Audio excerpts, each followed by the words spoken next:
Welcome to vibe news. ప్రస్తుతం ప్రపంచవ్యాప్తంగా Christmas వేడుకలు జరుగుతున్నాయి. ఒక్కో దగ్గర ఒక్కో విధంగా క్రిస్మస్ సంబరాలను నిర్వహించుకుంటున్నారు.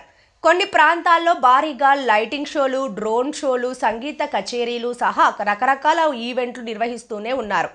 అయితే తాజాగా అమెరికాలో నిర్వహించిన డ్రోన్ షోలో అపశృతి చోటు చేసుకుంది. గాల్లో ఎగురుతూ అబ్బురపరుస్తున్న వందలాది డ్రోన్లు ఒక్కదానికి మరొకటి ఢీకొన్నాయి. దీంతో ఆ డ్రోన్లు నేలకూలాయి. ఆ డ్రోన్ షో చూసేందుకు వచ్చిన ప్రజలపై పడటంతో పలువురు గాయపడ్డారు. ఇందులో కొందరి పరిస్థితి విషమంగా ఉన్నట్లు మీడియా కథనాలు వెలువడ్డాయి. ప్రమాదానికి కారణమేంటి అనే విషయాలపై అధికారులు రంగంలోకి దిగి ఆరా తీస్తున్నారు. అమెరికాలోని ఫ్లోరిడా రాష్ట్రంలో జరిగిన ఈ డ్రోన్ ప్రమాదానికి సంబంధించిన వీడియోలు సోషల్ మీడియాలో చక్కర్లు కొడుతున్నాయి. ఫ్లోరిడాలోని ఇయోలా సరస్సుపై క్రిస్మస్ వేడుకల సందర్భంగా కొన్ని ఈవెంట్లు నిర్వహించారు. ఇందులో భాగంగా ఏరియల్ లైట్ షో అక్కడికి వచ్చిన వారిని ఆకట్టుకుంది.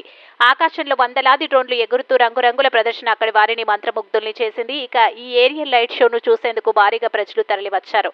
అయితే అప్పుడే అనుకోని ప్రమాదం ఎదురైంది. డ్రోన్ షో జరుగుతున్న సమయంలో అనుకోకుండా గాలిలో ఎగురుతున్న వందలాది డ్రోన్లు ఒక్కదాన్నొకటి ఢీకొట్టాయి.